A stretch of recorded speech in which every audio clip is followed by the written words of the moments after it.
What is up, friends? Shalom, and welcome to this episode of the Watchdog. Today is February 10th of 2021. You are watching CJ Cox exclusively on the Synagogue. And welcome today. Very nice to be having you guys here. I do see already in the chat we got Jeremy Martin and Jamie Russell. Very happy to see you guys here today.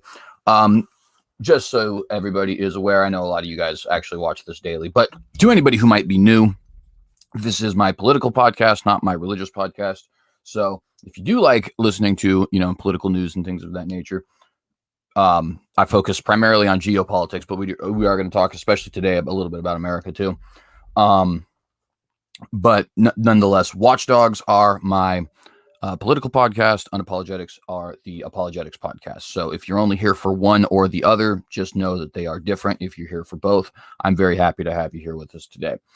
For those of you who are in the live chat, please do like, please do share, please do get this out to your different social media accounts. What good is a message without an audience to hear it?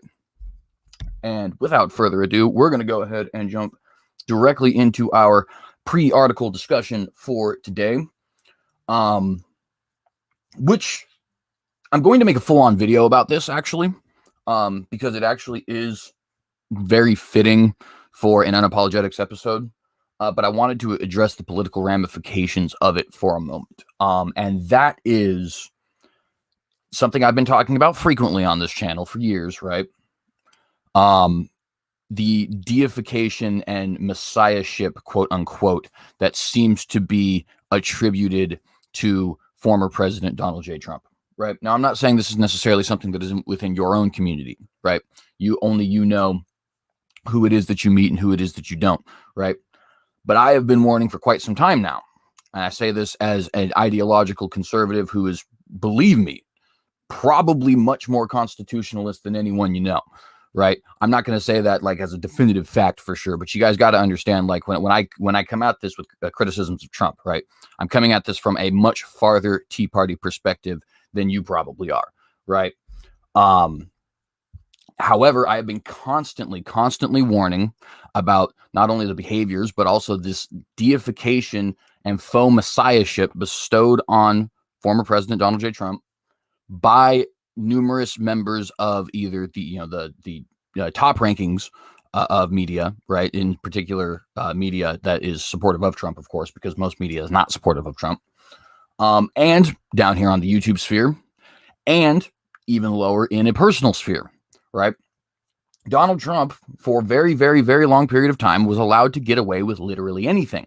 He said, I could shoot somebody down in, I can't remember the name of the road, but some road in New York, and people would still vote for me.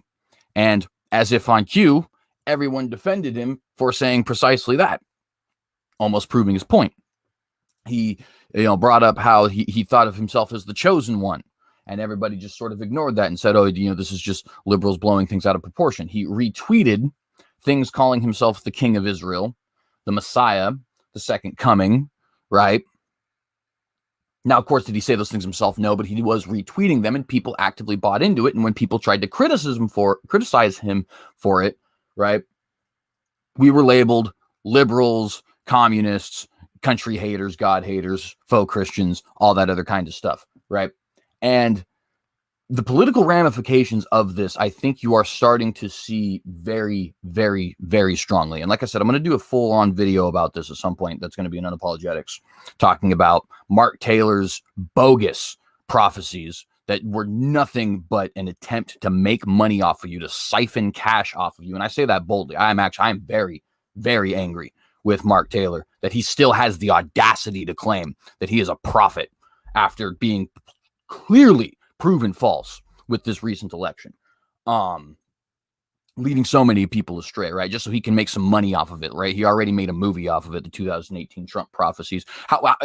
Imagine Moses, right, making Torah the movie, right? Completely ridiculous. But this man still has the audacity to claim that he's a prophet, and thousands and thousands and thousands are believing him. Why? Because this deification of President Donald J. Trump, who I voted for in 2020, by the way. Didn't vote for him in 2016, did vote for him in 2020. Somewhat begrudgingly. I kind of regretted it a little bit, not going to lie, but the alternative was worse, and I bit the bullet. Nonetheless,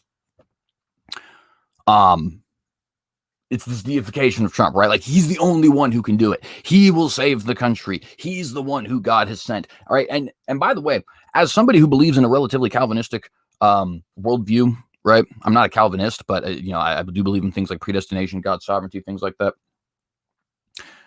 I found it ironic when people would keep saying, oh, he's God's man. God put him here. God did this. God did that. And it's like, yeah, he did. But guess what? God also put Obama there. God also put Bush there. God also put Clinton there. If you are a Christian, at least. If you're not a Christian, of course, I know you don't believe that.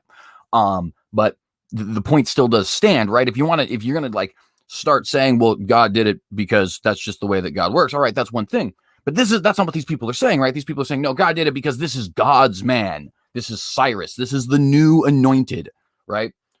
Remember what Cyrus was called, a Messiah, right? Now, of course, he's not Messiah in the same way that Jesus Christ is Messiah, but just think of that.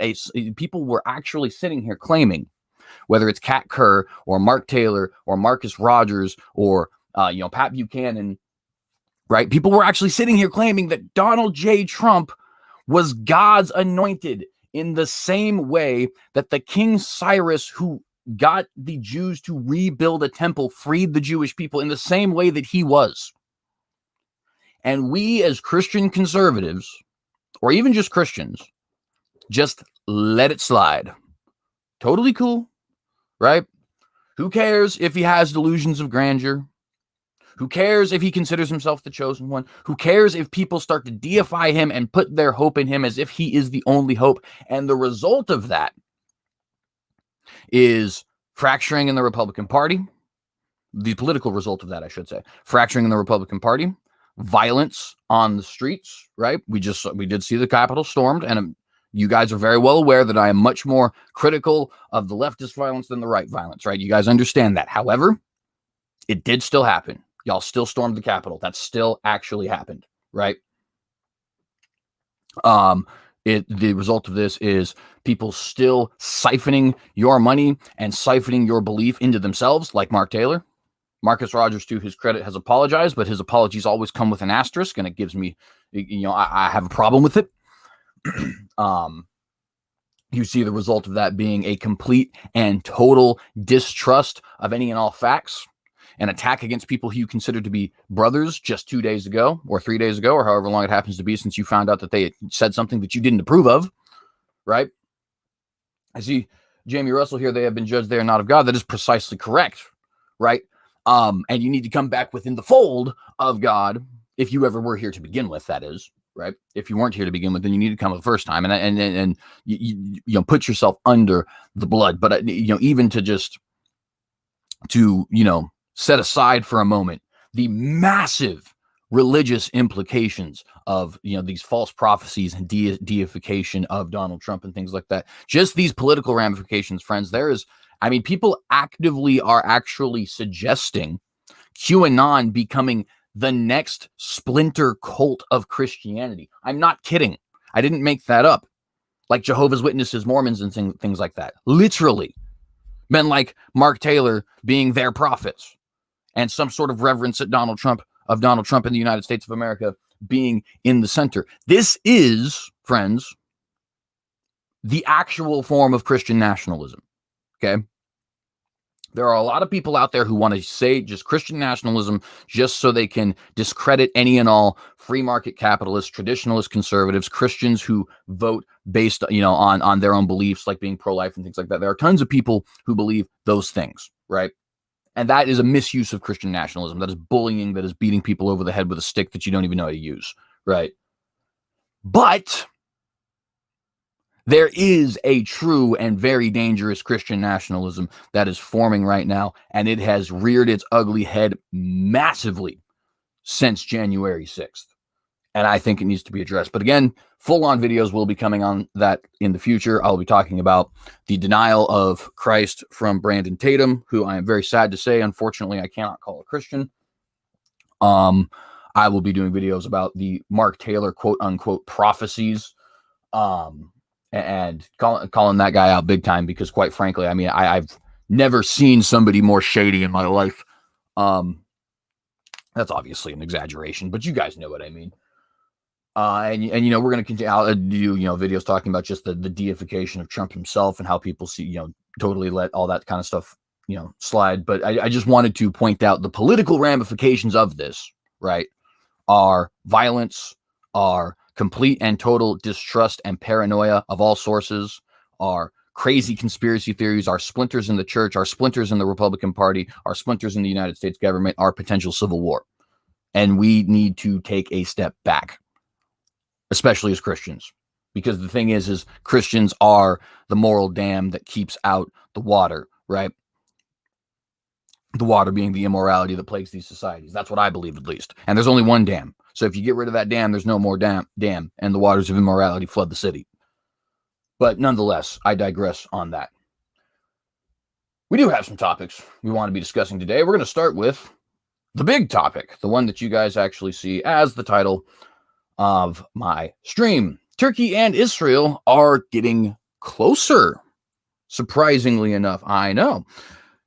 You guys who watch this channel frequently will know we actually talk quite a bit about how they grow farther apart. And yet it seems over the last couple of months, things have been changing.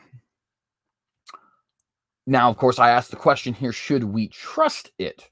Those of you who do watch this program frequently will know that I am not very trusting at all of the so-called Middle East peace. I think it is primarily either, attempts to actually establish some sort of agenda that is, outside of actual peace. So like, for example, with Saudi Arabia and Israel, they really would like to see Iran taken out. And so they'll make quote unquote peace with each other as co-belligerents because they have an outside agenda that really has absolutely nothing to do with Israel or Saudi Arabia. It has to do with Iran, right?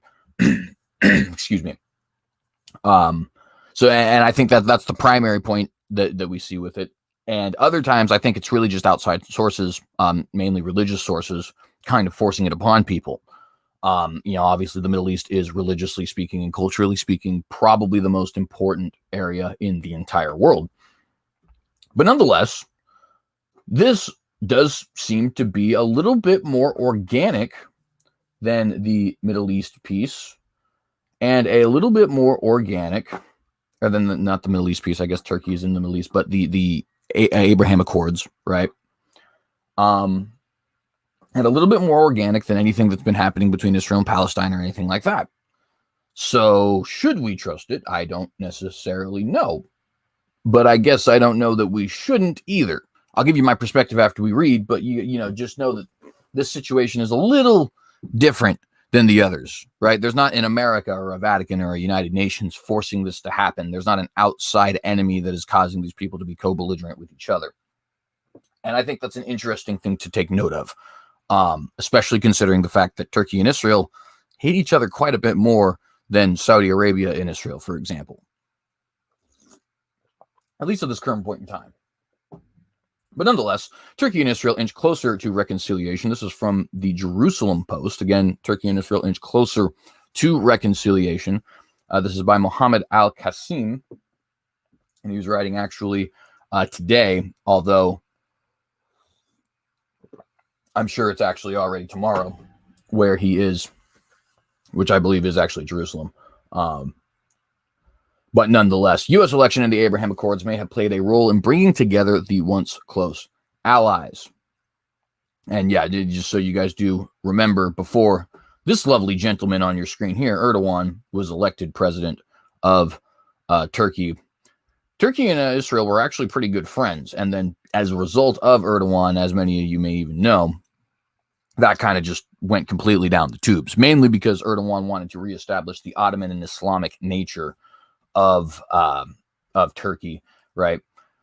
Which to a large extent he's actually succeeded in doing. I laugh at that, but I laugh somewhat nervously, because in reality there is some pretty heavy persecution against Christians and against non-Muslims and against Muslims who aren't radical enough in the nation of Turkey. It's not quite Pakistan levels, don't get me wrong. It's not quite Saudi Arabia levels. But he is definitely becoming Erdogan, right? He is definitely turning the nation, into something that is more and more just Islamic, right? I mean, that's really the only way you could put it. Theocratic is one way to put it, but in reality, theocracy is kind of, integral to Islam. So it's just more Islamic in its nature. But at any rate, one moment, let me grab a drink of coffee, excuse me. So news of rapprochement between Israel and Turkey is heating up after years of ebb and flow in their diplomatic ties. According to Turkish officials, the once close allies are eager to kickstart their renewed relations soon. According to Turkish officials. Now, let me tell you why that's important, friends. You may have noticed in both my reportings, or if you watch news somewhere else, the other reportings that go on of these Abraham Accords and things like that, and of these different meetings between, for example, Netanyahu and Crown Prince bin Salman, and all these different things that have been going on in the Middle East. You may have noticed that it virtually always comes from Western sources that we figure this stuff out, right? Or Israel, which for all intents and purposes is kind of a Western source. Right? For example, when Benjamin Netanyahu went to Riyadh to meet with Crown Prince bin Salman just a couple months ago, I think it was 2 months ago, right before the election, Israel was quite open about the fact that had happened. Saudi Arabia, on the other hand, didn't really want anybody to know. And of course, this has been something that has been quite frequent, quite common amongst Muslim majority countries. They might meet with Israeli officials in secret, or even Western officials sometimes in secret, but they don't really want anybody to know about it, especially in their own areas, right, in their own countries. There's been some recent changes to this, of course. The Abraham Accords were very publicly signed. Morocco very publicly came out and told the Arab League, hey, we need to start working towards reconciliation with Israel, right? But these are the same nations, for example, Saudi Arabia, like I said, right, who just 2 months ago are still saying, we don't want people to know. We're going to keep this under wraps. We're going to deny it if anybody says anything. No, we're still pro-Palestine. Don't worry, yada, yada, right? Turkey, which seems to be particularly hostile, which wants to have a particularly Islamic agenda, is actually our source for Turkish and Israeli reconciliation. You see the change there, right? You see the difference where it's not the West or Israel that's actually coming out with this, and then the Arab world or Muslim world saying, no, there's a context, right? It's actually the Muslim world that is saying this now.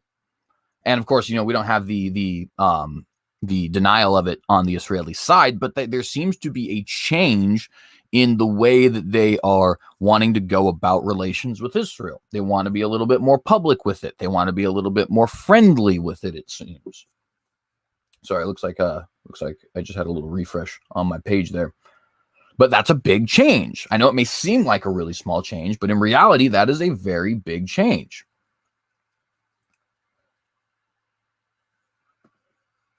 Both countries expelled their ambassadors in May 2018 over the killing of dozens of Palestinians by Israeli forces along the Gaza border and following Washington's decision to relocate its embassy to Jerusalem. Think of how long ago 2018 was. Not long at all, right? It was, in fact, in this case, it's not even 2 years yet because we're not in May yet, right?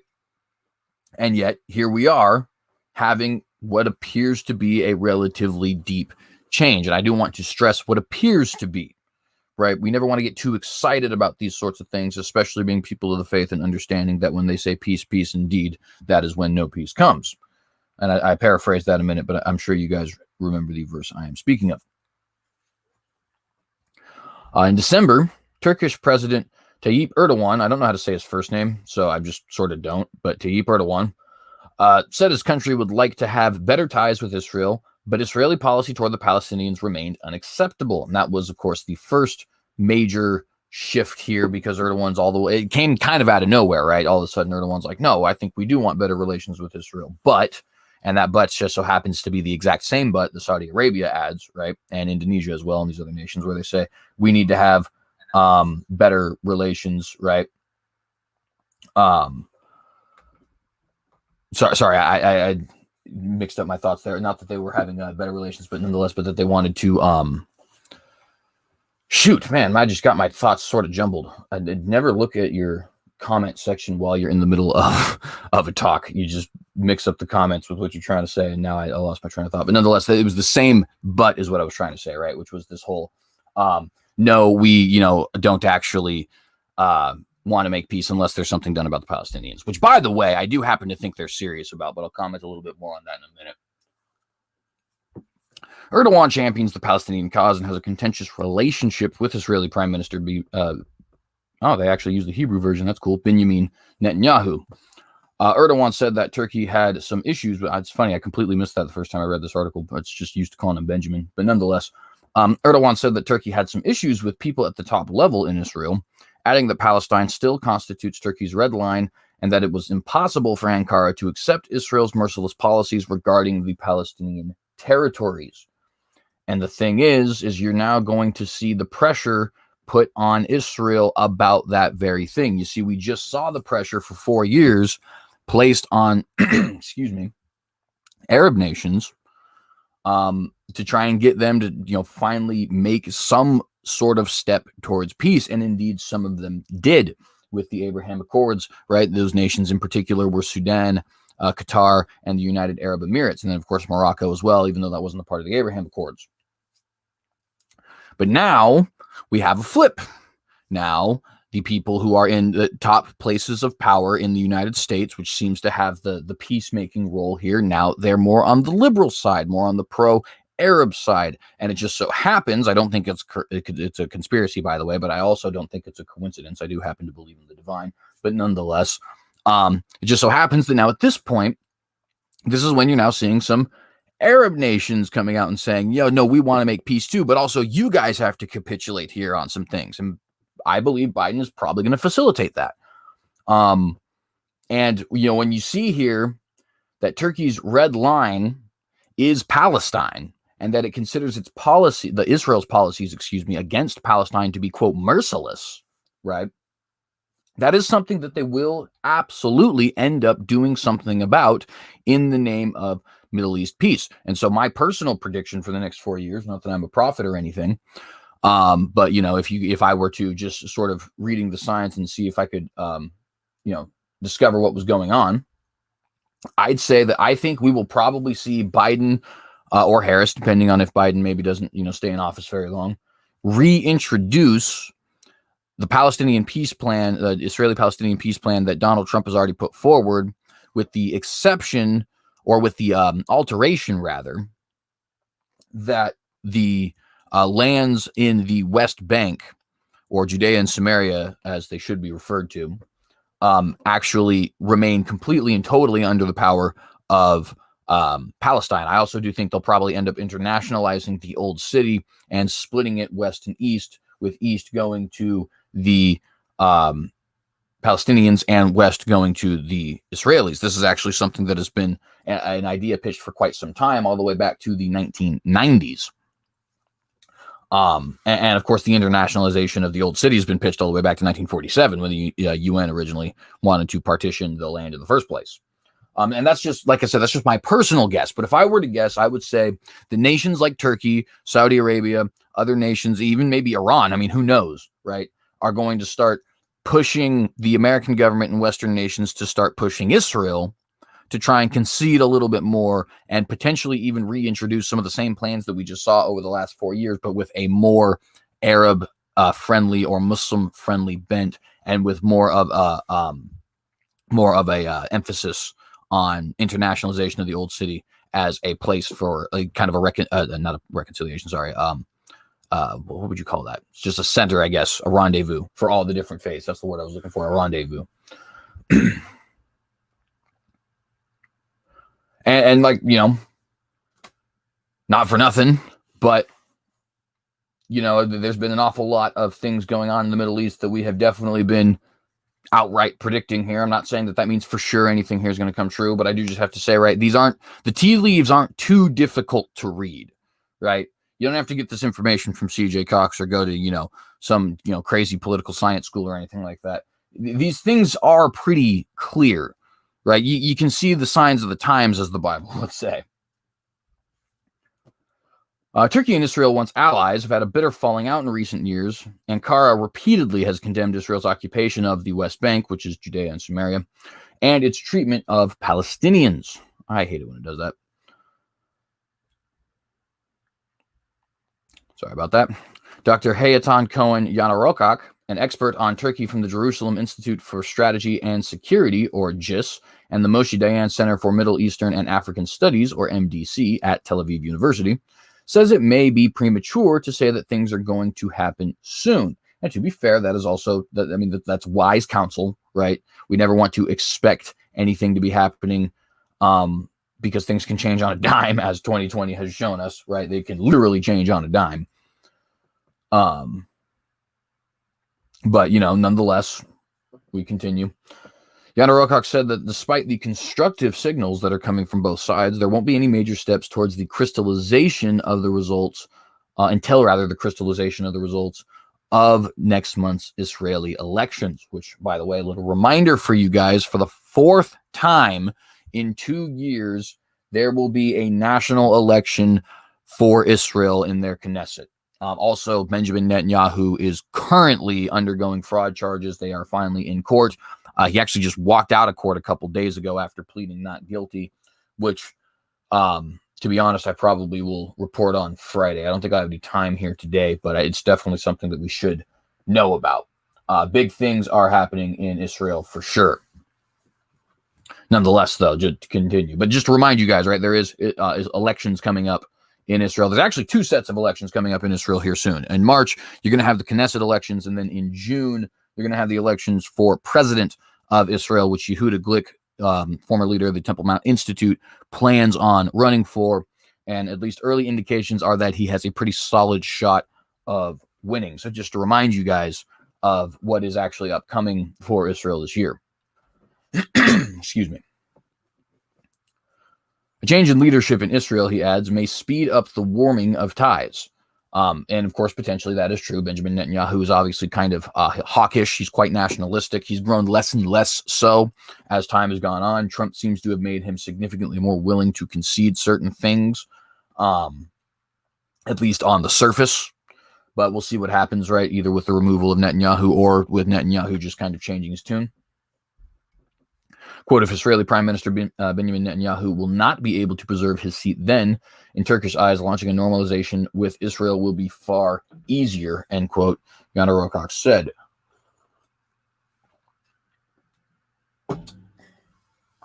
Turkey has also criticized last year's normalization accords between Israel and 4 Muslim countries, which were signed under U.S. auspices. Again, those 4 Muslim countries are Morocco, Sudan, Qatar, and the United Arab Emirates, and we have been commonly calling those as a global society the Abraham Accords.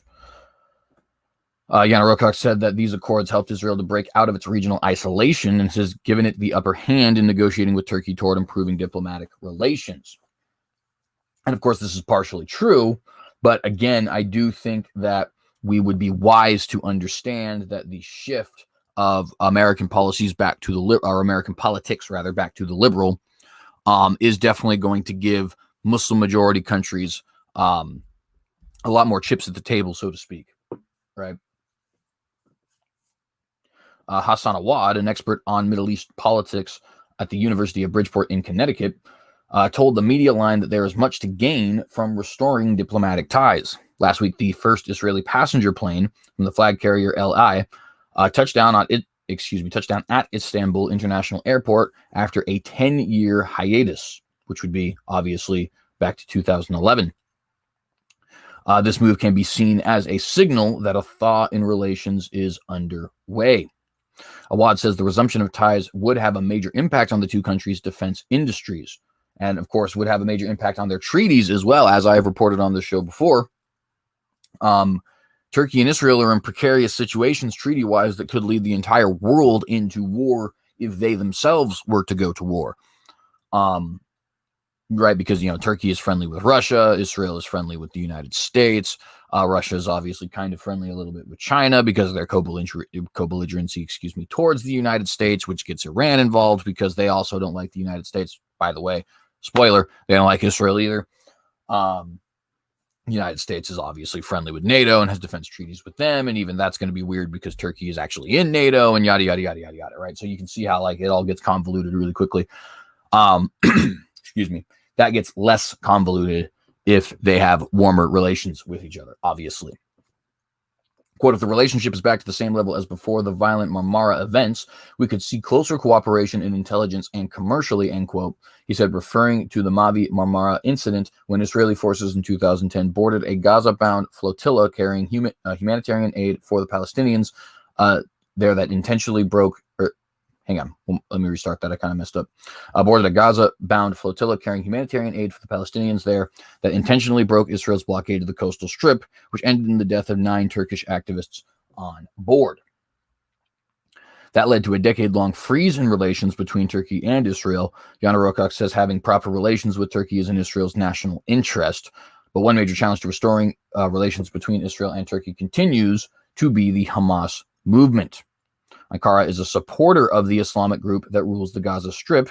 Quote, in order to reach a genuine normalization, the Israeli decision makers are expecting Ankara to put an end to its support for Hamas, end quote, he said.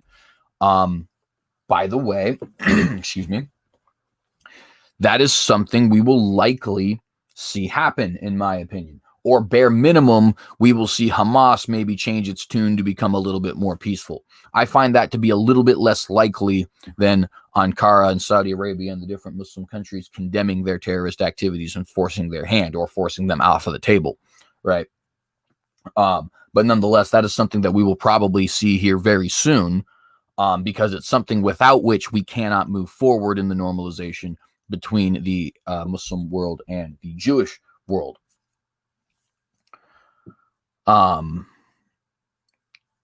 So sorry, I'm going to probably pronounce this particular name wrong, but nonetheless, Mikhaimar Abusada, associate professor of political sciences at Al-Azhar University in Gaza City, told the media line that the Islamist ideological links between Hamas,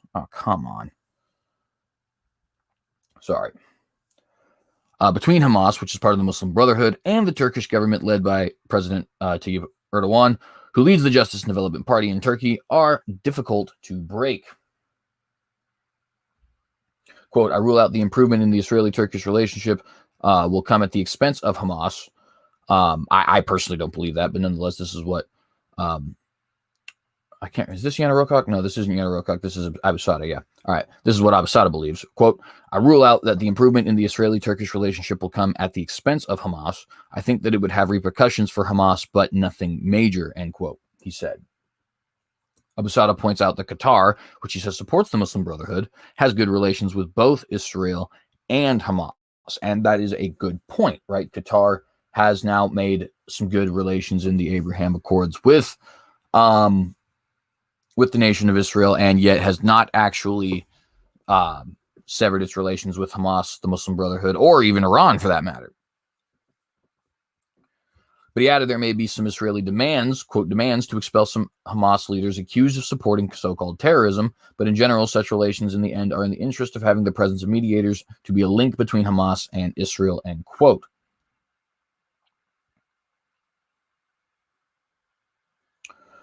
But with shifting regional alliances, such as the normalization deals between Israel and the UAE, Bahrain, Sudan, and Morocco, and the reconciliation of Turkey's ally Qatar with the Gulf states, including Egypt, may have persuaded Erdogan to rethink his foreign policy. Oh, and I guess I was just confusing some facts there. Sorry. They have made peace with Israel, but Bahrain is actually the other nation involved in the Abraham Accords. My apologies. Correct the record there. But nonetheless, as you can see by the rest of the quote, obviously Qatar is somewhat involved in this as well. So my apologies. I do have to correct the record there a minute. Thank the Jerusalem Post for having me do that, even if they didn't know it. Quote, regional political changes are playing a major role. We are facing a stage in which regional differences melt away with the support of the White House and the new U.S. administration, in addition to the great changes that the region is witnessing, such as the normalization deals, having an impact. Turkey does not want to be isolated in its surroundings, end quote, said Abusada. Yana Rokach said these new diplomatic ties may have played a role in forcing Turkey to rethink its policy on Israel. Quote, thanks to the Abraham Accords, Israel no longer feels isolated, and thanks to this new geopolitical fact on the ground, is feeling more confident to ask Turkey to make a comprehensive policy change vis-a-vis Jerusalem, end quote, he said.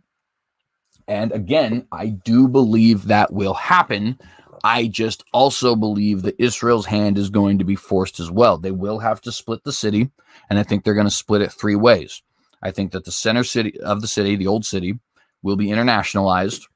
I personally very strongly believe that we are going to see the rebuilding of a temple parallel the Dome of the Rock. And that is where this proposed United Nations of Religions that Pope Francis is so fond of will probably be headquartered, or either that or in Geneva, because Geneva also has quite a history there.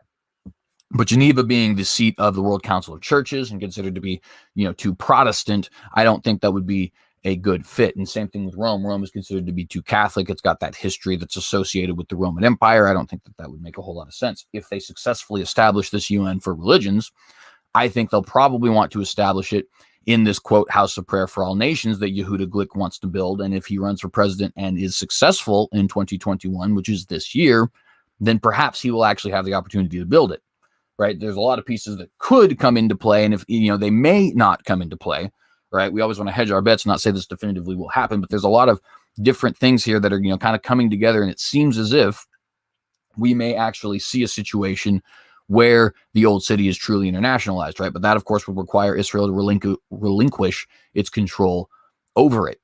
And then outside of that, they'll probably want to be splitting the city, the rest of the city, the modern parts of the city, right, into two more parts at that point, right? So you have the first part, the center, and the two other parts being west and east, east being a capital for Palestine, and west being a capital for Israel. And by the way, once again, I did not make this up. This is not originally my suggestion or anything like that. In fact, I very much disagree with it as a committed Zionist. But this was an idea pitched by, I believe it was John Paul II, if I'm not mistaken, in 1995. And has been parroted numerous times by Israeli News Live, Shimon Peres, numerous people in the two-state solution camp, so on and so forth. So just to let you guys know, right, that this is an idea that I came up with. The talk of closer ties with Israel comes at a time when Turkey's relations with both the U.S. and Europe reached a low point. Very accurate. Erdogan's conciliatory tone in recent weeks could be attributed to the changing of the guard in the White House. Quote, it is related to President Biden's victory, Yana Rokock said. From the Turkish perspective, U.S.-Turkish relations are in a very fragile situation, as it has never experienced before. And by mending the relations, Turkey is planning to enjoy the Israeli influence on Capitol Hill to decrease the diplomatic pressure, end quote. Erdogan has a cozy relationship with the former American president, with their relationship something of a bromance that has the two leaders constantly showering each other with praise. A Biden presidency is predicted to be more challenging for Ankara.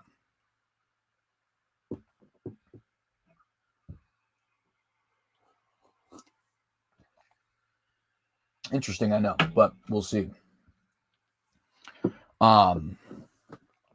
Former President Donald Trump bragged that world leaders came to him for help with Erdogan, saying Turkey's leader listened only to him. Turkey's maritime claims in the Mediterranean are also a source of tension with Israel. Expecting the worst, Erdogan seems to be taking precautionary measures, for example, by signing a maritime border deal with Libya, giving Turkey a path for exploration and pipeline construction in the Mediterranean.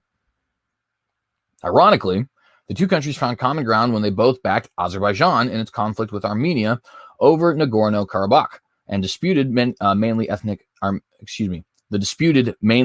Armenian enclave of Azerbaijan, which is interesting, actually, because I personally, if I were a world leader in the area, would have taken Armenia's side on that. But Azerbaijan ended up winning, and it's over now, so who cares?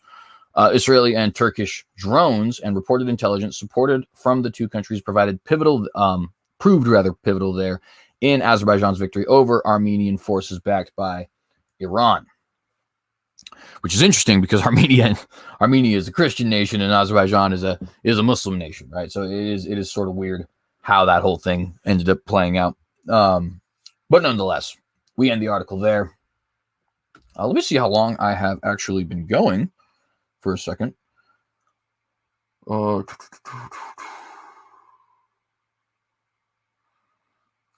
it looks like I've been going for 39 minutes. We have plenty of time. By the way, I do see here comment from Mr. Jamie Russell. He said, do you expect a physical third temple in Jerusalem? Is that what this guy wants to build? Yes and yes, my friend. So Yehuda Glick is an American-born rabbi, former member of the Knesset, who also is the former leader of the Temple Mount Institute. And they actually seek to reestablish not only a third temple in Jerusalem, but to reestablish it parallel the Dome of the Rock rather than on top of where the Dome of the Rock currently sits. And they wish to establish it as a house of prayer for all nations, meaning all faiths, not necessarily all people groups, right? So not just a place to worship Jehovah, but a place to kind of worship in the way that the Congress, the 117th Congress prayed, right? Which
Okay, sorry about that, friends. Had a minor internet issue there. I'm glad that it didn't take down my whole stream. Actually, it only just took down the sound, so that's good. I don't really remember where exactly I left off, so I apologize on that. I guess I can't say I don't remember because I don't really know where exactly it cut out. But to sort of just finish the point. And by the way, I see your apology there, Jamie. By no means do you need to apologize, my friend. In fact, I personally quite like it when I have audience interaction that's genuine questions rather than just simply sometimes I do have to ignore for the sake of the show, and I hope you guys understand, but I do like it just simply because I believe that this is meant for you guys, right? a message is for the audience. It's not for the messenger. You know what I mean? And so, you know, feel no need to apologize or you know, think you're distracting or anything like that. This is exactly what we're here to talk about. But to sort of finish the point up, right? I do believe, I don't know if Yehuda Glick will be successful in building the third temple, but I do think he really wants to. And my personal, if I had to choose, my personal opinion is yes, he will be successful in building a third temple, though I don't think it'll be the prophetic third temple from Ezekiel. But nonetheless, I do think we will see a third temple for sure built in Jerusalem, parallel the Dome of the Rock. A big part of the reason I don't think it'll be the third temple is actually the fact that it is proposed to be parallel the Dome of the Rock rather than actually on top of it, which is where the Temple Mount actually is. And of course, that would be where a third temple that was built by God in the prophetic sense, like Ezekiel, would actually be built. But yes, I do believe they want to reestablish it. They've already had reestablishing of you know, the raising of animals for sacrifice. The Levitical priesthood has been reestablished. Perhaps I should do an episode on this actually here soon, just so I don't just, you know, source a bunch of things that you guys may or may not be aware of. But yes, actually, there's been big moves in the last 4 or 5 years towards actually getting the, you know, like I said, the Levitical priesthood reestablished. We've actually always known the genetics of the Levitical priesthood because it just so happens that the last name Cohen and it's various you know, what would you call that? I don't know, offshoots, I guess, right? Like Kach, like Kahana, you know, so on and so forth. Those actually, that word means priest, right? It's a Hebrew word meaning priest. And for those who actually have that last name, it's interesting. You actually genetically, you know, look into like their, genetically wouldn't work, but you look into their genetics, right? It's hard for me to explain because I'm not a scientist. You know, and I don't know a whole lot about how the whole thing works, but basically the long and short of it is they all have a similar male ancestor from a couple thousand years ago, which of course we know to be Aaron. So they've actually known for quite some time that those with the last names Cohen, Kahana, Kach, and so on were actually members of the Levitical priesthood. They just didn't have a Levitical priesthood established because there's no temple. But nonetheless, now they're actually having people going through the trainings and they're having people raise animals for sacrifice. There's a group looking for a red heifer so that they can sacrifice the red heifer to actually reestablish and rededicate the temple, provided they get to build it. And so, yeah, there's a lot of developments there. And perhaps, you know, like I said, we'd be able to do a full video on that at some point because that's certainly very important stuff. But nonetheless, I want to share the screen here again so we can get back to another article. Appreciate the questions, by the way, Jamie. Jamie, you are a brother in the Lord, yes? I keep wanting to call you brother Jamie, but I'm not 100% certain that you're a Christian, I guess. But I do believe you are. So if that's correct, please do give me a thumbs up.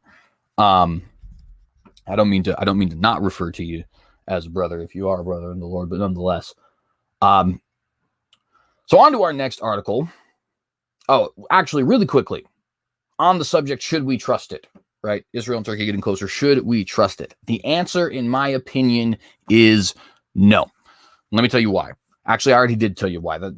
It's a good thing that Jamie here asked the question, right? Because I do see a yes, right? All right. So it's a good thing that brother Jamie here did actually ask the question because it is because of this reestablishing of this temple and this push towards globalism and this push towards a global UN for religions, right? It is precisely because of those things that I actually say we should not trust this piece. I think that this piece is, it's almost, if it's not the literal fruition of this prophecy, it's definitely a type of this prophecy, which is the one where it says when they call peace, peace, and there is no peace for them. I think that's what we're actually seeing. So when it's, you know, should we trust it as in, will it happen? I guess, yes. Should we trust it as in, will it be a true, genuine peace?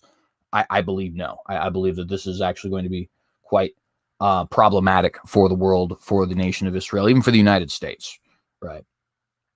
And I see Very similar background. Oh, well, cool. That's actually really cool. We'll have to talk about that some more. I know you've been trying to reach out to me a couple times, so I do apologize for not being able to reach out back yet, but I absolutely will. I promise you that. But let's get on to our next article that we have here today. So the arch blasphemous appoints women. What saith the church? For those of you who do not know, the arch blasphemous is what I refer to this lovely man as Pope Francis.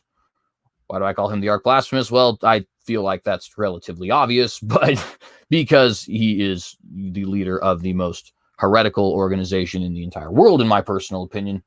And if by the way, if my saying that offends you, please feel free to ask me questions. I assure you that I am saying it because it is the truth and not to offend. But nonetheless, Pope Francis has been real big on pushing forward a new kind of a progressivism within the church in regards to interfaith dialogue, ecumenism, not necessarily being as strict on certain political things, accepting homosexuality, and in this case now appointing women to high-ranking posts, which if you know anything about the Catholic Church, you know that they're really, really, really not down with.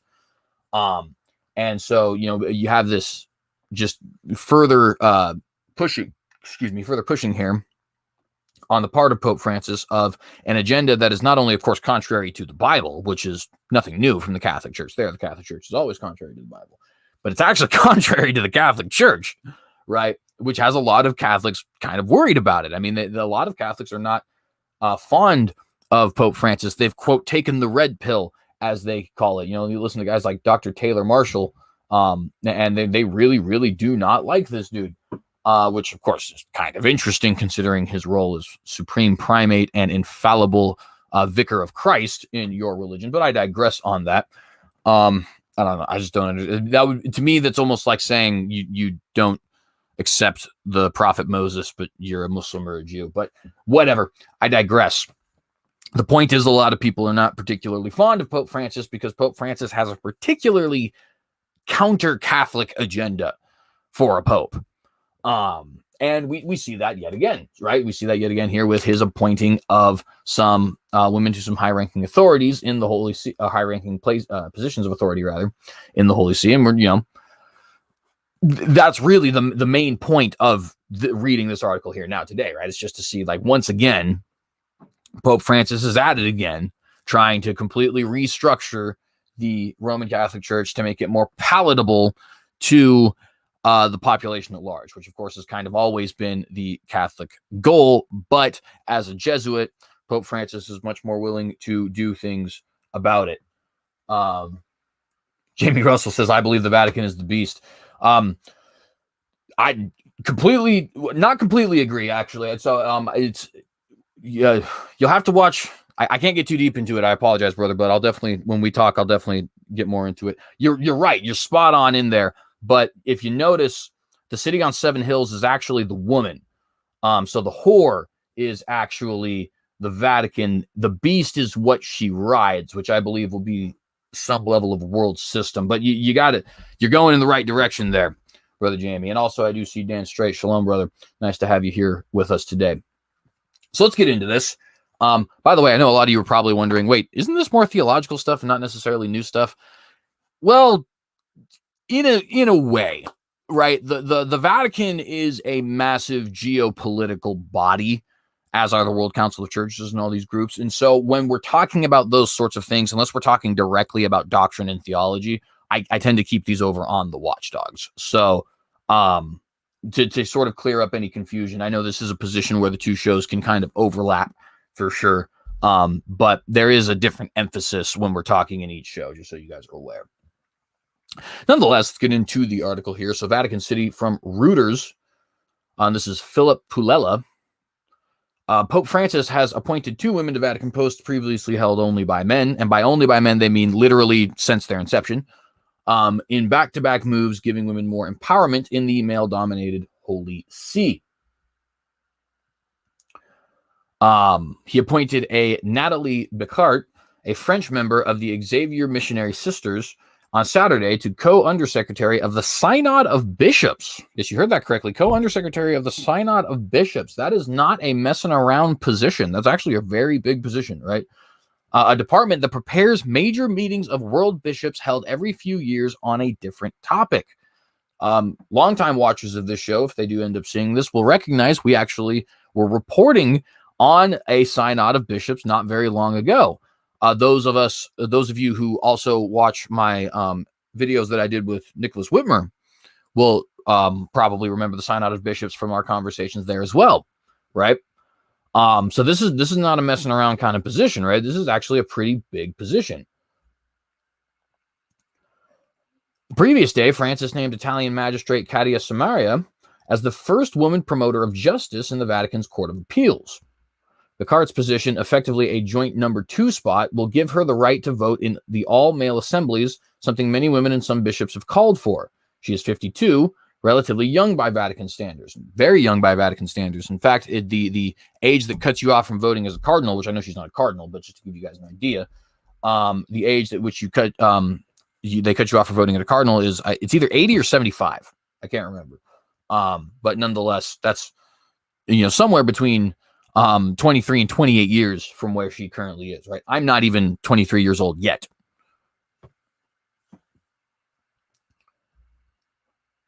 Sorry, scrolling down here. Women have participated as observers and consultants in past synods, but only synod fathers, including bishops and specially appointed or elected male representatives, could vote on final documents sent to the Pope. During a synod in 2018, more than 10,000 people signed a petition demanding that women get the vote. Quote, a door has been opened. We will see what other steps could be taken in the future, end quote. Cardinal Mario Grech, the synod, Secretary General, told the official Vatican News website.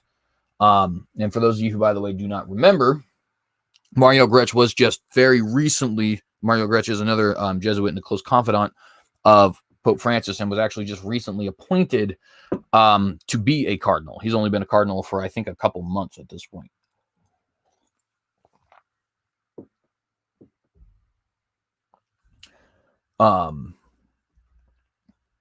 But yeah, so this is something that has been happening for quite some time, and you can kind of see, and we're not going to read the whole sentence quite yet because I want to make a comment in this, the beginning of this next paragraph here, while upholding the church's tradition, barring female priests, right? That's been the big reason why this has actually been problematic for people, because there's a lot of people, a lot of progressives who want the establishment of female deacons and priests. And there's a lot of traditionalist Catholics who are saying absolutely not, no way, no how. That's just completely against the Catholic tradition. And of course, Francis, like I said earlier, his entire goal seems to be upending Catholic tradition. But in this particular case, it just so happens that the Vatican is actually operating biblically. And I know that's something that a lot of people don't want to hear. A lot of people don't like to hear. I won't get too deep into it because this is not my unapologetic, it is my watchdog. But to make a long story short, the Bible is quite clear on the subject of female pastors. They're just not a thing. I'm sorry. They just aren't. Female prophetesses, female apologists, teachers, right? There's a lot of other things that women are certainly able to do. Pastor, it's not my choice. It is the Lord's choice, right?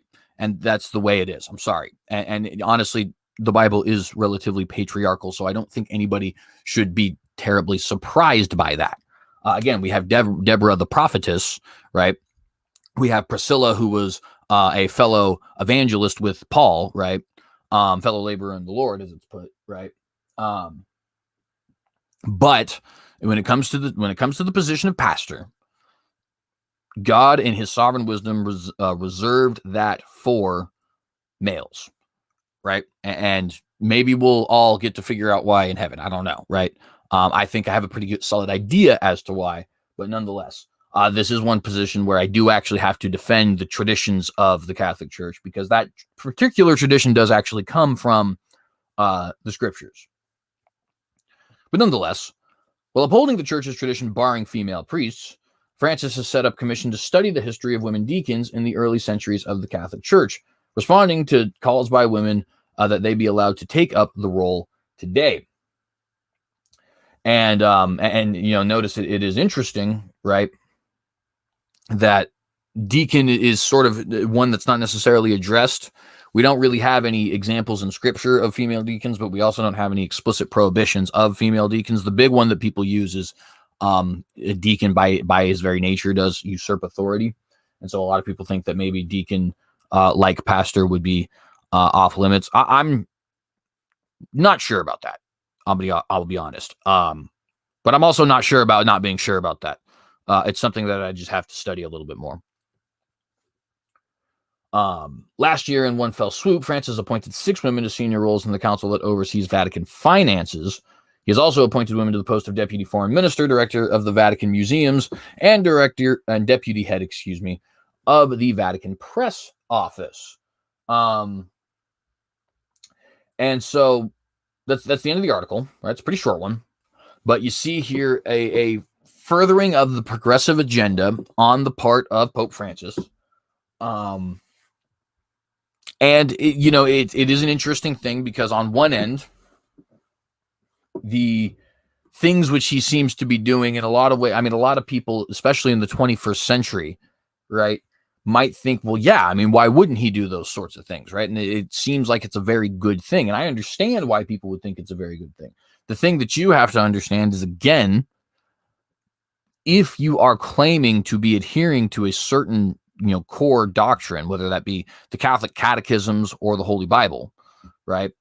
Well, then you do need to actually adhere to those things. You can't just upend them, right? Which is what Pope Francis wants to do in both of those cases. He wants to upend the Bible as the popes do, but he also wants to upend, the traditions of the Vatican, at least in where, in the areas that they don't actually benefit him.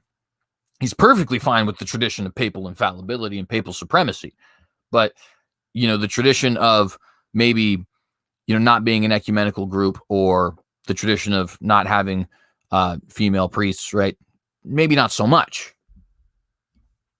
And I do think we will probably end up very soon, although I've thought this for a while and it still hasn't happened yet. So, it just goes to show I'm certainly not right about everything. But nonetheless, I do believe we will soon see Pope Francis actually establish, at bare minimum, the right of Catholic women to be deaconesses and potentially priestesses very soon. I think priestesses will be almost in a requirement, really, for him to further his agenda of making this more palatable to the world. And I think when you have 73 of the 128 voting cardinals appointed directly by you, it's not going to be something that's relatively difficult to pass. I think we'll see the church have a sort of quasi-acceptance of homosexuality, and a sort of quasi-acceptance of abortion, and a sort of quasi-acceptance of female priests, and a lot of other things in the coming years. Because in a way, they already, and actually you just saw, right, Dan Straight just commented, he said he still can't believe he supported gay marriage. It's like there is a lot of ways, exactly, right, where he already has. In that case, it wasn't necessarily marriage. His thing was, I support civil unions, right? I'm sure you guys remember that line from 15 years ago. But it's true. That came from the Pope's mouth, right? And he actually, when he made that speech talking about his support for civil unions, said that back when he was Cardinal Bergoglio, that he was supporting the same thing, which is interesting. If you look into that, there was a conspiracy theory at the time in 2011. They said, hey, Mario Cardinal, I'll give him his title, Jorge Mario Bergoglio. He claims to be fighting for preservation of the family, but behind closed doors, he really is supportive of the homosexual cause and wants to have a legal establishment of civil unions for homosexuals in the country of Argentina. And everybody said, no, that's wrong. That's conspiracy theory. What are your sources? All that kind of stuff. And it just died there, right? Then he's elected Pope in 2013, 7 years go on to 2020. He announces he's in support of civil unions and says, and I also was back then as well, sort of confirming everybody's theories about that, right? And so, when we see these kinds of things, when we see his openness, telling the little boy that his daddy's going to be in heaven, even though he was clearly an atheist, his, extreme ecumenism and interfaith dialogue with the other groups, right? He's getting involved in so many progressive movements like climate change, like refugees, like healthcare. He recently just said in his 7-point plan to rebound from coronavirus, which we'll be discussing on Friday, by the way. He was talking about, sorry, it's funny, but it's not. He was talking about how we need to reestablish things like, universal healthcare and things like that. And of course, reestablish as if we've ever actually had it. But like that we have universal healthcare, that we be having our open borders and things like that, and basically just outright admitted to the meeting of bishops that he had at the World Interfaith Harmony Week, that we're gonna just go whole hog into a progressive agenda. And as I've said numerous times before, and I hope I get an opportunity to show it on Nicholas's channel. He seems relatively busy recently, but as I have shown numerous times before, Pope Francis is a very committed Marxist. Right. And he's open with it, too. He's only not open with it in situations where it could get him in trouble, because he's a very, very wily politician. But in numerous other instances, he's quite open with it. And in fact, a lot of people actually think of it as a good thing. Right. The thing you got to remember about these things that sounded crazy years ago is that people not only don't think they sound crazy anymore, but they actually really like them. Right. Like, for example, when people used to talk in the 90s and 2000s about a new world order, right? A globalist cabal of people coming together and just being one nation. Right. That's like an active agenda for like half of the world now. And I mean, population wise. Right. We're not talking about just the politicians. I mean, like the people, like go talk to your liberal friends or independent friends and tell them about that. And they'll say, yeah, no, it's a great idea. Right. So like there's a lot of things that people thought unthinkable at one point in time that are just normal now. But with that, hang on. We're at 1 hour and 7 minutes. Can I get a little bit of stuff? Yeah. I'm gonna comment on some of these other things really quick. I have to. So World Interfaith Harmony Week. Want to let you guys know about that and read this little I don't know, I guess description I found. I often talk about the World Alliance of Religions for Peace. Well, I actually discovered today that it turns out there's something that predates the World Alliance of Religions for Peace by 4 years. The World Interfaith Harmony Week. And I'm actually kind of embarrassed that I'm only just figuring this out, so I apologize, friends. The World Interfaith Harmony Week. What is this, and when exactly does it take place? When was it established? Yada, yada, so on and so forth. The World Interfaith Harmony Week, annual UN Observance Week, February 1st through 7th, so it's over now. The World Interfaith Harmony Week was first proposed at the UN General Assembly on September 23, 2010 by His Royal Majesty King Abdullah II of Jordan. Just under a month later, on October the 20th of 2010, it was unanimously adopted by the UN, and henceforth the first week of February will be observed as a World Interfaith Harmony Week. Yeah, bet you didn't know that. I definitely didn't know that. Interestingly enough, right? The World Interfaith Harmony Week is based on I'm going to get really tired of saying that. It is based on the pioneering work of the Common Word Initiative. This initiative, which started in 2007, called for Muslim and Christian leaders to engage in a dialogue based on two common fundamental religious commandments, love of God and love of the neighbor, without nevertheless compromising any of their own religious tenets. I would just like to quickly point out that love of your neighbor in Islam applies only to Muslims. I'm not making that up. Ask an imam about that. He will tell you that very clearly. Right? Christians and Jews are the least of all creatures, according to the Quran. Anyways, the two commandments are at the heart of the three monotheistic religions and therefore provide the most solid theological ground possible. And that's, again, not really true, right? It's at the heart of Christianity, love of God and love of neighbor, right?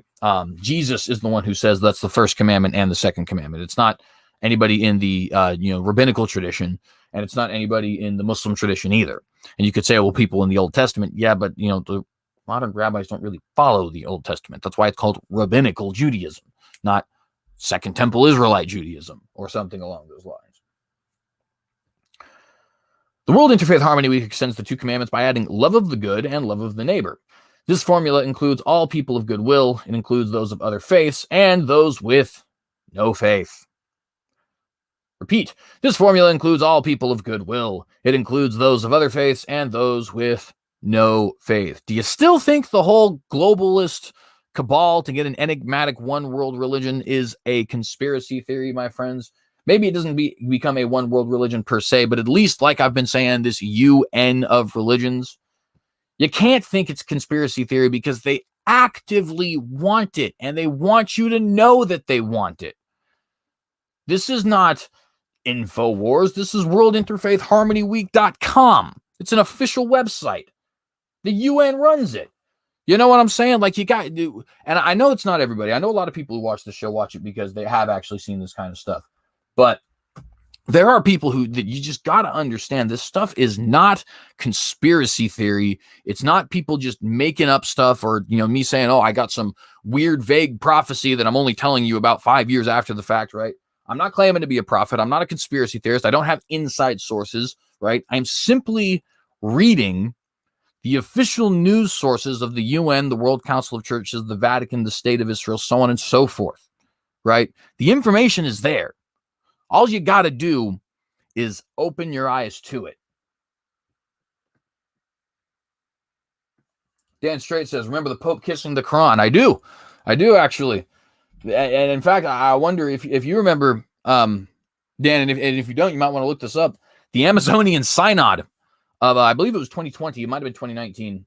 It's hard, the years get so mixed up. I'm pretty sure it actually was 2019. If you remember the Amazonian Synod, he actually took a statue of Pachamama, a Incan goddess, called her Our Lady of the Amazon, and then took that statue of Pachamama to St. Peter's Basilica, where it remains today. That happened, like in real life. And that was on Crux and LifeSite News and Vatican News. Once again, it wasn't InfoWars or Stephen Banoon of the Danoon Institute of Biblical Research or something like that, right? Like, I mean, these people are not shy about this because they think it's a good thing, right? The World Interfaith Harmony Week provides a platform 1 week in a year when all interfaith groups and other groups of goodwill can show the world that what a powerful movement they are. The thousands of events organized by these groups often go unnoticed not only by the general public, that's an understatement of the century, but also by the groups themselves. This week will allow for these groups to become aware of each other and strengthen the movement by building ties and avoiding duplicating each other's efforts. It is hoped that this initiative will provide a focal point with which all people of goodwill can recognize that the common values they hold far outweigh the differences they have, and thus provide a strong dosage of peace and harmony to their communities. World Faith Harmony Week Resolution UNGA-65-PV.34. The General Assembly recalling Resolutions 53-243 of September 13th, 1999 on the Declaration and Program of Action relating to a culture of peace, 57-6 of November the 4th of 2002 concerning the promotion of a culture of peace and nonviolence, 58-128 of December 19th, 2003 on the religious and cultural understanding, harmony, and cooperation, 60-4 of October 20th, 2005 on a global agenda for dialogue among civilizations. I mean, look at how many of these there are, right? 64-14 of November 10th, 2009 on the Alliance of Civilizations, 64-81 of December 7th, 2009 on the promotion of interreligious and intercultural dialogue, understanding, and cooperation for peace, and 64-164 of December 18th, 2009 on the elimination of all forms of intolerance and discrimination based on religion or belief. So recalling all of these resolutions, the General Assembly has to say the following. Recognizing the imperative need for dialogue among different faiths and religions and enhancing mutual understanding, harmony, and cooperation among people, recalling with appreciation various global, regional, and sub-regional initiatives on mutual understanding and interfaith harmony, including the Tripartite Forum on Interfaith Cooperation for Peace and the initiative A Common World. And by the way, I am sorry that this document, being that it is official, is so boring, but that is just the way official documents are. They are boring. I apologize, friends. But nonetheless, recognizing that the moral imperatives of all religions, convictions, and beliefs call for peace, tolerance, and mutual understanding. False. Hard stop. False. All right, let's just deal with a couple. Okay, the moral imperatives of all religions. So Islam is a religion, okay? Islam and its convictions does not call for peace. In fact, it explicitly calls for jihad, right? It does not call for tolerance. In fact, it calls Muslims and Jews the worst of all creatures. In fact, I will quote you from the Hadith. There will come a time at the last day when the Muslim and the Jew will find, or the Muslim will find the Jew and will slay the Jew, and the Jew will hide behind stone or a rock, and the stone or a rock will say, Muslim, Muslim, there is a Jew behind me. Come and slay him. That is from the hadith. That is a Sahih hadith, which means strong. No, I'm sorry, not all religions call for peace and tolerance and mutual understanding. By the way, not even Christianity. Let me explain why. Not in the same way as Islam, okay? But as a Christian, though, you are always going to be tolerant in the sense that you are a peaceful man, and so it does definitely call for peace, right? And you are going to be understanding in the sense that we are all sinful men and we need to come to the place of common grace. We do not tolerate sin. We do not tolerate sin, right? We don't operate in violence. We operate in repentance and confession and submission to the Lord, right? This is why groups like the Catholic Church and anyone else who wanted to mix church and state, right? Why I condemn them so strongly, right? Jesus isn't about to drag you out and stone you, at least not the fleshly Jesus, right? That's for the judgment. But it still isn't true. We're not going to sit here in mutual understanding in the sense that we accept your beliefs, or tolerance in the sense that we think it's okay for you to be Buddhist. That's not true. Jesus Christ is the way, the truth, and the life, right? And I'm sorry, but that's just what your scriptures say. If you don't believe that, you don't believe your scriptures, and you're not a Christian. You can still become a Christian. I'm not condemning you necessarily, right? But we need to understand these things. Judaism, the same thing, right? They are God's chosen people.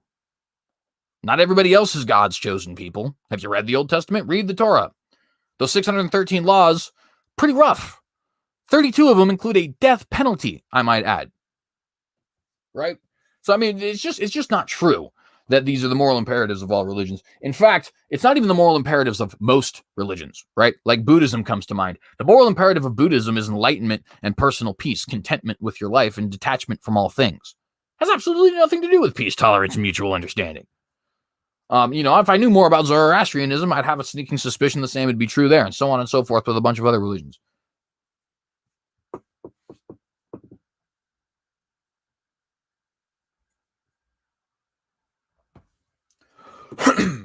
Anyways, so reaffirming, or recognizing rather, these moral imperatives that don't actually exist, they reaffirm that mutual understanding and interreligious dialogue constitute important dimensions of a culture of peace. They proclaim the first week of February of every year in the world as the World Interfaith Harmony Week between all religions, faiths, and beliefs.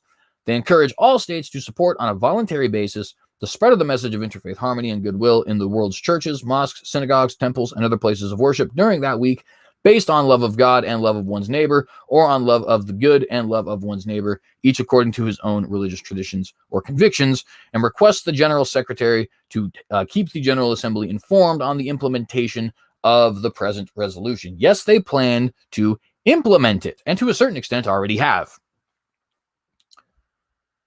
So that's a thing that I didn't know about, that I figured the whole world would like to be aware about, because that's a pretty big deal. And this predates the World Alliance of Religions for Peace meeting in Seoul, South Korea by 4 years. In fact, the earliest of these deals that was signed that they reflected on predates it by 15 years, right? 1999.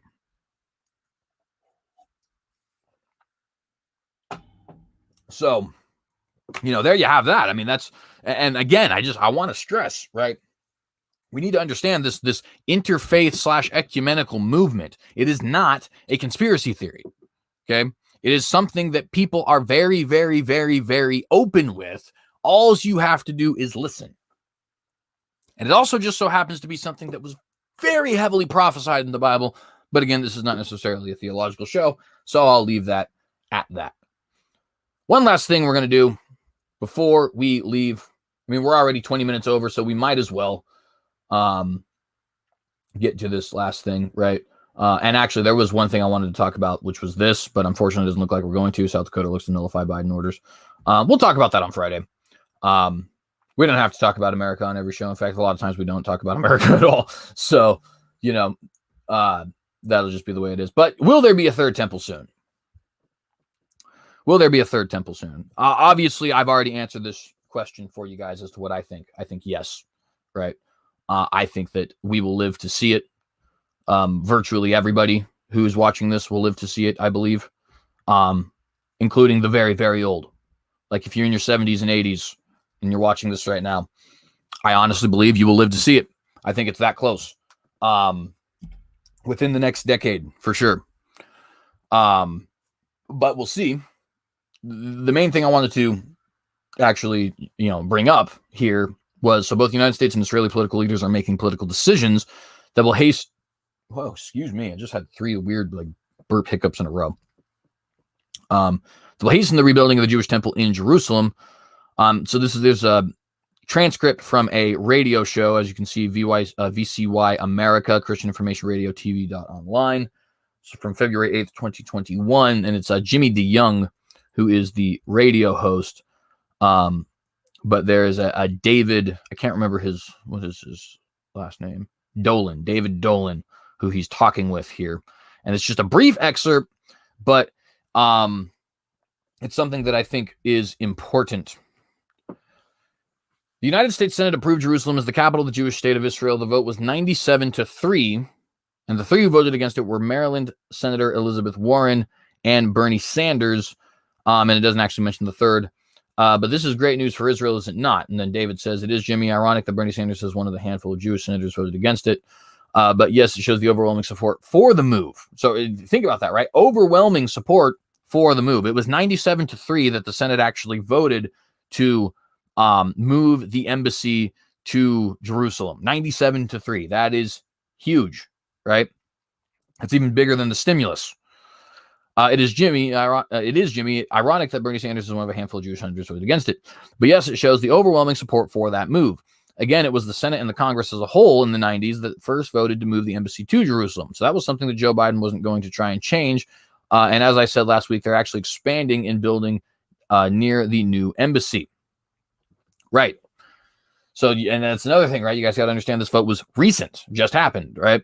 Elections are upcoming, David. We know that Israel, we already talked about those earlier. We're going to have presidential elections and the March elections. We know that in Israel, they're going to be sometime, and I think March 23rd. Now, this is the important part, right? Listen here. And by the way, Shalom Nightmare, nice to see you here. Hope you get to see the beginning of the show. The polls are indicating that there are some pro-Third Temple politicians that are becoming lawmakers. The polls are indicating that there are some pro-Third Temple politicians that are becoming lawmakers. So not only does Yehuda Glick want to run for president, but apparently there are pro-Third Temple lawmakers who are going to be in the Knesset as well. At least potentially. Give us a quick look at the upcoming election and the fact that these guys who want the Third Temple to be built are becoming lawmakers, Jimmy says. David responds, well, Jimmy, the deadline for filing to run in the election was Thursday, and 39 parties made it onto that list. Among them was a new party that's a combination of 2 religious and right-wing parties that were pulling below the threshold to actually make it into the Knesset. They announced a joint list, and that shows they'll have 5 seats possibly in the new Knesset, and that includes 3 of their members that are openly talking about rebuilding the temple in support of that. Now, of course, 3 isn't a very big number, but 3 out of 120 is a lot more than 4 out of 538, and you've seen how much impact the squad has, right? So don't underestimate small numbers.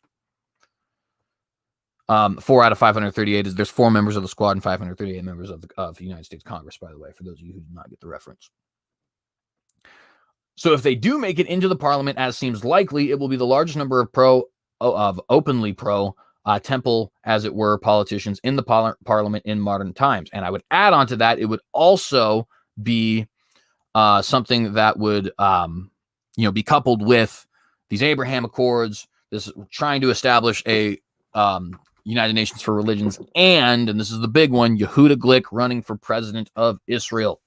That is huge. If he wins the presidency of Israel, I personally believe that you could almost guarantee we'll have a third temple if he wins.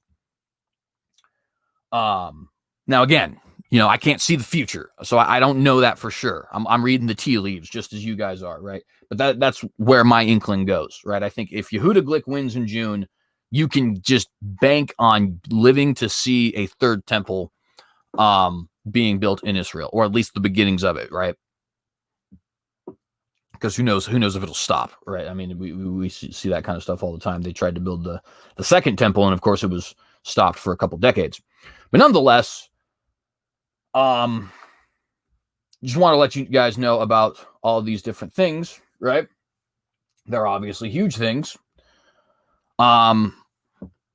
And yes, I mean, I do believe there will be a third temple soon. I think it is something that we can't stress enough. And again, my personal belief, I think based on the evidence that has been presented, not only, by the Watchdog over the last 3 years, but by the different sources which the Watchdog references, like LifeSite, like Crux, like American News, like Vatican News, like Jerusalem Post, etc.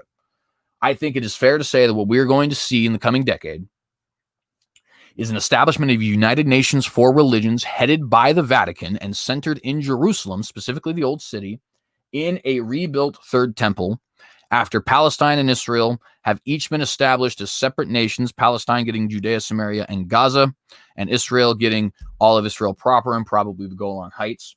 They split Jerusalem east-west. West goes to Israel, east goes to Palestine. Old City, again, internationalized, right? And like I said, the third temple there being rebuilt as a house of prayer for all nations, right? And being reestablished as this center. That is my personal belief. I think that the evidence very strongly suggests that. If you guys are thinking to yourselves, I don't know that you presented enough evidence in this particular show, that's fine, because I didn't. I have tons and tons and tons of watchdogs, and also rabbit holes with Nicholas, Brother Nicholas Whitmer, right, where we discuss these very things. So I assure you the information does exist. I can't assure you that I will get back to you, but if you want to ask me this, get back to you in a timely manner. I can't assure you I will get back to you. I can't assure you I'll get back to you in a timely manner, but if you want to ask me further questions on this, please feel free to contact me via Twitter, to contact me via the comment section here, to chime into one of our open rooms, right? I don't typically give out my email unless it's to people who I'm going to be actively speaking to on the show. But all these other different ways, by all means, go to my, Facebook, the American Cynic Party, right? You can actually message that directly. I do respond. At least I try to. So if you guys have any questions about this sort of thing, by all means, certainly feel free to ask. I won't say that I'm the source of all answers, but I'm absolutely willing to help the brethren out with the things that I do know.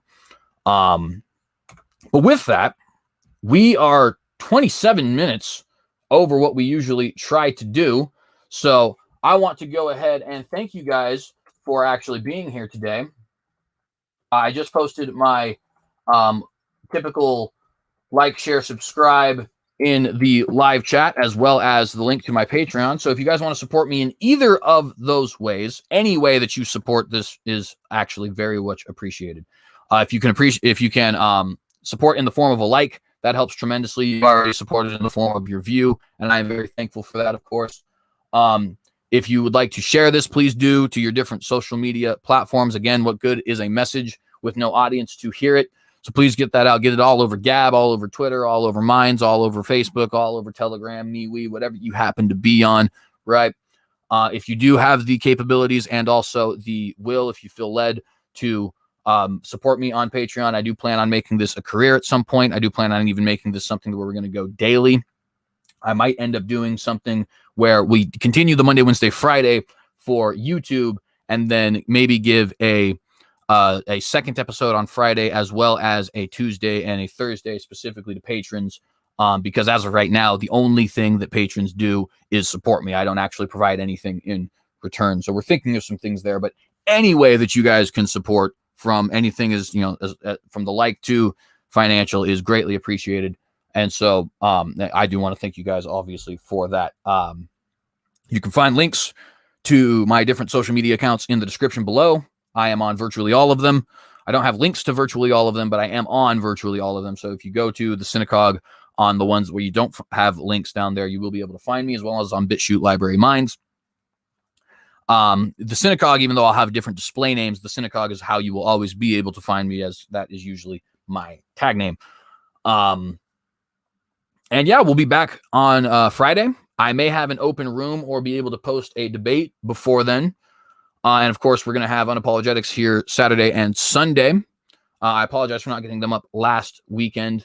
But, things just get hectic sometimes. But we're still going to continue on with this, obviously. Once again, please do subscribe. Hit that bell. Questions, comments, critiques, criticisms in the comment section below. And I have one single question for you before we go. And of course, give God all the glory. In the face of Armageddon, will you compromise?